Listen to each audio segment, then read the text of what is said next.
শিমুল বাগান এবং জাদুকাটা নদীর তীরবর্তী অর্ধশতাধিক গ্রামের পাড় কাটা রোধে কঠোর অবস্থান নিয়েছে ইজারাদার কর্তৃপক্ষ ও স্থানীয় প্রশাসন। গৌরাঙ্গ বিশ্বাস বিশেষ প্রতিনিধির পাঠানো তথ্য ও ছবি নিয়ে একটি ডেস্ক রিপোর্ট। প্রাকৃতিক উপায় বালু ও পাথরের সমৃদ্ধ সুনামগঞ্জের সীমান্তবর্তী তাহিরপুর উপজেলার জাদুকাটা -1 ও 2 নদী ঘিরে বিশাল বালু ও পাথরের মুজে পর্যটকদের আকর্ষণীয় স্থান।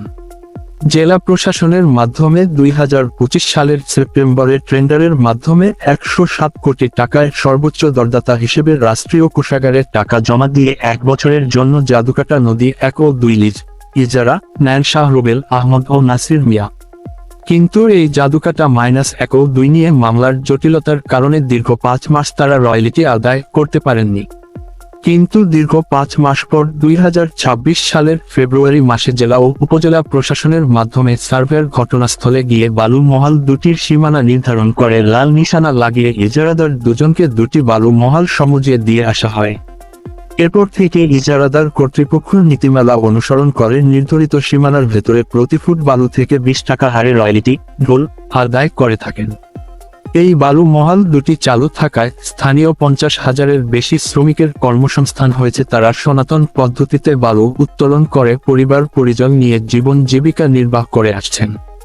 ড্রেজার কিংবা বোমা মেশিন ছাড়া সনাতন পদ্ধতিতে বালু উত্তোলনের ফলে জীববৈচিত্র্য রক্ষার পাশাপাশি পরিবেশের ও বিপর্যয় ঘটেনি।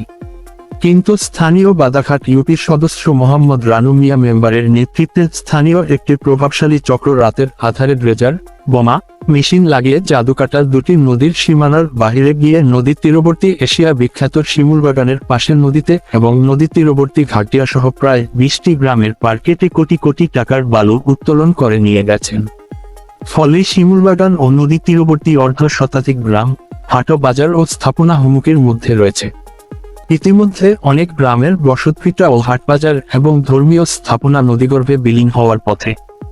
এদিকে পুলিশ প্রশাসন সূত্রে জানা যায়, চলতি বছরের জানুয়ারি থেকে জুন মাস পর্যন্ত ড্রেজার মেশিন দিয়ে অবৈধভাবে বালু উত্তোলনকারীদের বিরুদ্ধে 66টি মামলা হয়েছে। এর মধ্যে 375 জন এজাহারভুক্ত এবং 720 জন এজাহার বহির্ভূত আসামি করা হয়েছে এবং পুলিশ ইতিমধ্যে 60 জনকে গ্রেফতার করে কারাগারে পাঠানো হয়েছে।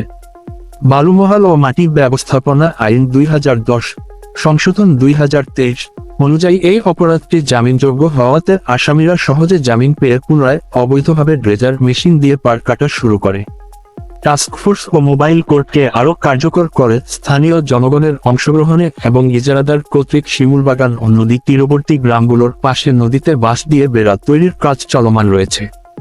একটা বালুমহলের নিকটবর্তী হচ্ছে গিয়ে শিমুল বাগান এবং আশেপাশের ঢাকুরিয়া জালালের চর সব বিভিন্ন যে সকল গ্রাম আছে, তো সেগুলো থেকে অবৈধভাবে যেন কেউ পার কাটতে না পারে এবং অবৈধভাবে বালু উত্তোলন করতে না পারে, এই কারণে আমাদের স্থানীয় তাহিরপুর উপজেলা প্রশাসন, তাহিরপুর থানা এবং আমাদের জেলা প্রশাসনের ম্যাজিস্ট্রেট সর্বদা সদা জাগ্রত আছে।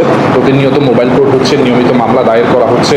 নদীতে যে বালু মহলটি আছে সেটি আমাদের স্থানীয় জেলা প্রশাসন দ্বারা একটা লিস্ট দেওয়া, তো সেখানে ইজারাদারও আছে। তারা বেশ কিছু তাদের শর্তের মধ্য থেকে তারা বালু আহরণ করার কথা এবং কিছু শর্ত তারা হয়তো মানছেন, কিছু মানছেন না, এটা আপনারা ভালো করে জানেন। তো সেই জায়গা থেকে এসে যে এটার নদীর তীর কাটা হচ্ছে, অবৈধভাবে রাতে বালু উত্তোলন করা হচ্ছে, এগুলো কিন্তু আমরা বারবারই এটা জেলা প্রশাসনের সাথে সমন্বয় করে কথা বলছি যে এটি বন্ধ করার জন্য আমাদের করণীয় বর্জনীয় কি।